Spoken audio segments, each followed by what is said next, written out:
साथियों, विगत कुछ दिनों से हम सबको राष्ट्रीय चैनलों में जिस विषय को बहुत गंभीरता के साथ देखते आए, अर्थात जनवरी से जो घटनाक्रम चला है, हमारे देश की पहचान बनाने वाले अंतर्राष्ट्रीय स्तर पर जो बेटियां जिन्होंने ओलंपिक से लेकर कॉमनवेल्थ, एशियन गेम्स, इस पर स्वर्णिम हस्ताक्षर करके देश का मान बढ़ाया है, वो सभी देश के जो रत्न हैं खेल जगत के, उनके साथ जिस प्रकार की घटनाएं हुई और घटना के बाद लोगों ने जिस व्यक्ति विशेष पर आरोप लगाते हुए धरना देने का काम किया, जनवरी में जब ये लोग अपने मांगों को लेकर बैठे, तब भारत सरकार के खेल मंत्रालय द्वारा इसकी जांच के लिए एक कमेटी बनाई गई। उस कमेटी का तो रिपोर्ट नहीं आया, लेकिन पुनः जब लोग पूछने लगे कि क्या हुआ, हमारी प्राथमिकी दर्ज क्यों नहीं हो रही है, तो दिल्ली पुलिस ने कोई भी कार्रवाई करने से इनकार किया। तब सभी लोगों ने, जो पीड़ित पक्ष है, देश के सुप्रीम कोर्ट का दरवाजा खटखटाया और सुप्रीम कोर्ट के निर्देश पर भारतीय जनता पार्टी के दबंग और वैभाचारी सांसद, जिनका हत्या से लेकर राजनीतिक बलात्कार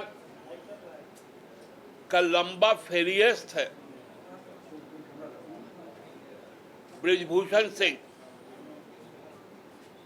उसके खिलाफ शिकायत दर्ज हो पाया। लेकिन इस शिकायत पर भी दिल्ली पुलिस का जो रुख रहा, वो हम सबके सामने।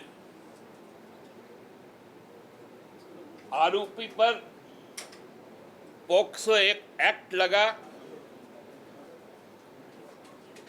और सुप्रीम कोर्ट का सीधा निर्देश है कि पोक्सो एक्ट लगने के बाद आपको तुरंत गिरफ्तार करना पड़ेगा।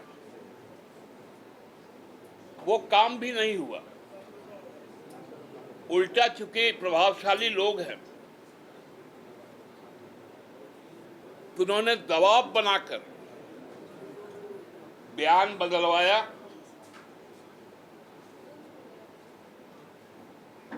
और जो खबरें आ रही कि अब वो एक्ट भी हट गया। लेकिन यौन शोषण के, यौन अत्याचार के और भी कई शिकायतें दर्ज है। जब पुनः विगत 28 तारीख को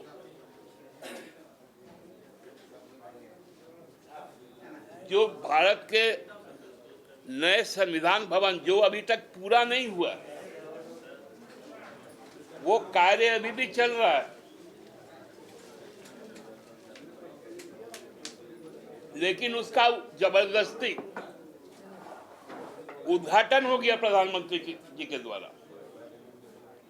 और जब पहलवान बेटियां लोकतंत्र के उस मंदिर में आकर अपना न्याय मांगने के लिए उन्होंने कहा, तो उनको घसीट के पीटा गया, कई तरह के आपराधिक मुकदमे दर्ज किए गए, हिरासत में लिए गए। तत्पश्चात जब समाज सामने आया तो उस वक्त भारत सरकार के गृह मंत्री ने पहलवानों को अपने पास बुलाया और उन्होंने कहा कि कानून अपना काम करेगा। अच्छी बात है। फिर गृह मंत्री, खेल मंत्री ने बुलाया, तब एक सहमति बनी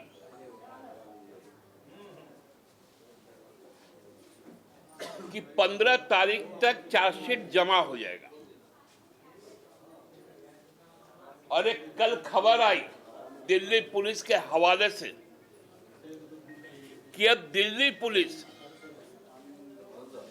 आरोपियों से सबूत मांग रहे हैं।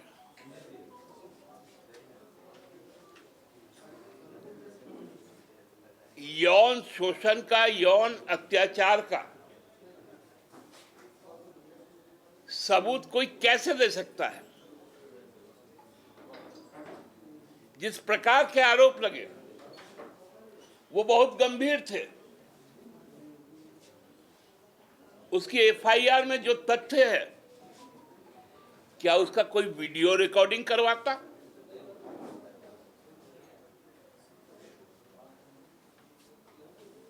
मेरे साथ अत्याचार होगा तो हम उसका वीडियो रिकॉर्डिंग करवाएंगे क्या?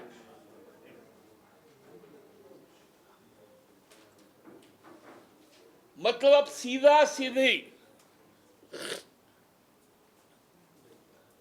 जो फॉर्मूला चिन्मयानंद आसाराम बापू का, उस फॉर्मूला को भारतीय जनता पार्टी अपने पुलिस के माध्यम से लागू करवा रही है।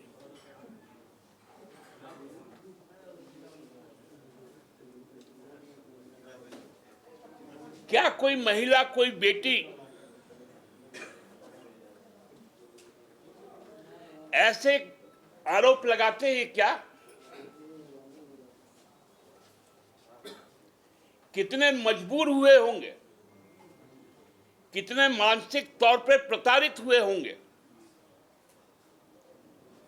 तभी जाकर कोई कह सकता है कि मेरे साथ इस तरह की घटनाएं हुई। हम जानते हैं भारतीय समाज में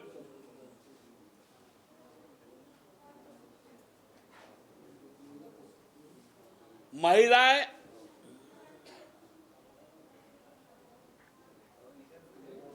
पिताजी के सामने तो छोड़ दीजिए, अपनी मां को भी बहुत मजबूरी में ही कुछ बातें बताती हैं।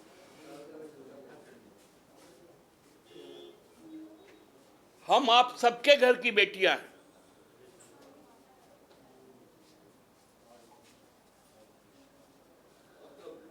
हम लोगों ने भी जन्म लिया है।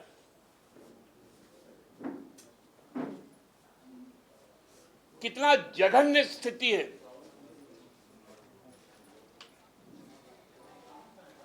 मुझे तो लगता है कि दिल्ली पुलिस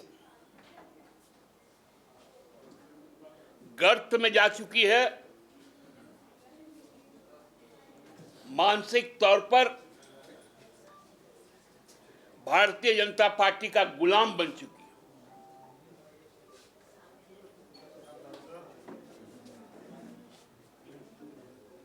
आप महिलाओं से पूछते हैं कि सबूत दो,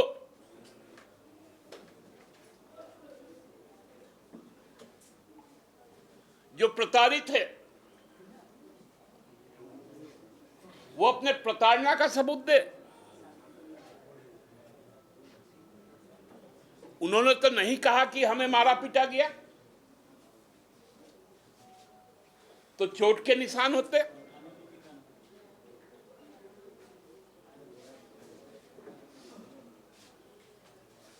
उन्होंने तो कहा है स्पष्ट शब्दों में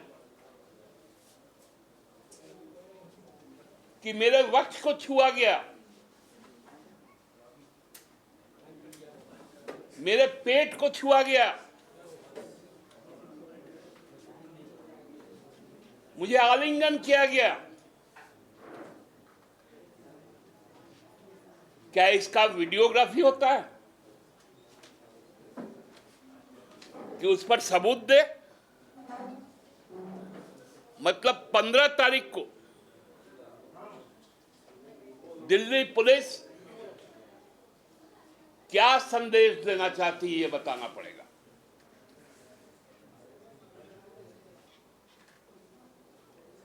जिस देश में शक्ति रूपी देवी की पूजा होती है,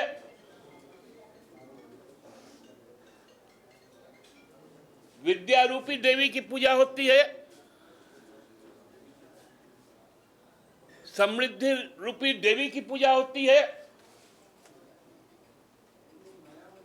उस देश में आज क्या स्थिति हो गई है। भारतीय जनता पार्टी शासित सभी राज्यों में महिलाओं की क्या स्थिति है, किसी से छुपी हुई नहीं। और ये भारत सरकार का गृह मंत्रालय का आंकड़ा बताता है, एनसीआरबी का।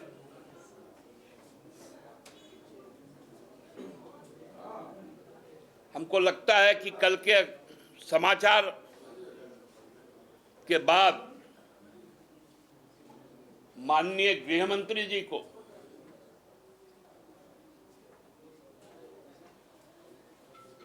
यह बात बतानी चाहिए कि कानून कौन सा काम कर रहा है, कानून किस दिशा में काम कर रहा है। कहीं अगला 15 तारीख इस देश के लिए एक जघन्य अपराध को गौरवान्वित तो नहीं करेगा? ये सवाल आज मैं पूछ रहा हूं।